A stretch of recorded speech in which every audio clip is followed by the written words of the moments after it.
Бүгін сіздер менен ачык сүйлөшөбүз. Ассаламу алейкум, Атабек aka, жақсысызбы? Мен сол Жакшыбек aka. Өзгөчө өзгөм компаниясы менен иш баштаганыбызга 9 ай болуптур. Келиң ушул 9 ай ичинде эмнелер кылынып жатат, ушулар тууралуу катталуучуларыбызга бир маалымат берип өтсөк. Биринчиси өзүңүз тааныштырышдан баштаңыз. Assalomu alaykum урматтуу достор. Менин атым Атабек. Өзгөндөн болом. Ооба ушу долбоорду башталганыбызга 9 айдан өтүп калды Абдулла. Ака, бул идея каяктан келген? Ишти кандай баштадыңыз? Процесс кандай болду? Негизги бул идея мурда да болчу. Бирок ушу идеяга талкуулаганга бир-эки окуялар себеп болду деп ойлойм.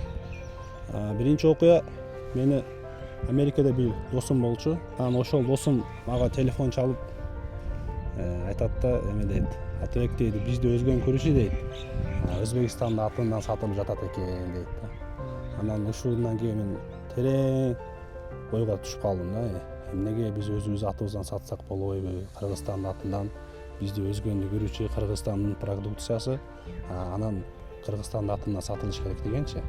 Андан ошондой ойдор болду да, анан дагы иштеп жүрө бердим. Андан кийин бир күн интернетте мына Актурпактын основатели Алина Исакованы көрүп калдым да.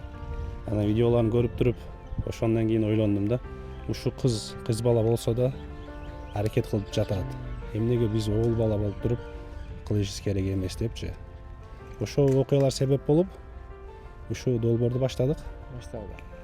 Достор, эскертип өтөбүз. Өзгөчө өзгөн компаниясы өзгөн көрүүчүн кайрадан иштеп 4 фасовкада, 4 түрдүү фасовкада, андан кийин упаковка менен чыгарып иштерди баштаган. Атабек эми ар бир ишти баштагандан кийин өзүнө жараша кыйынчылыктар болот.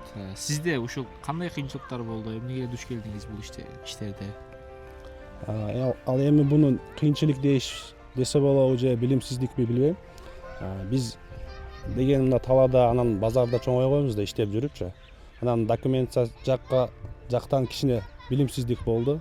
Анан бизнес кантип туура кылуу керек, кантип маркетинг кылыш керек. Ошондой кыйынчылыктар болгондон кийин мен изденип окушту баштадым.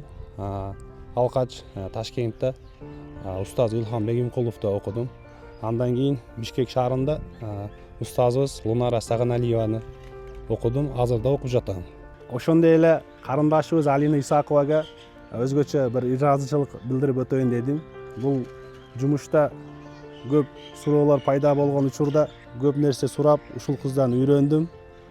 Эч качан жок дебей, азыркы учурда да көп нерселер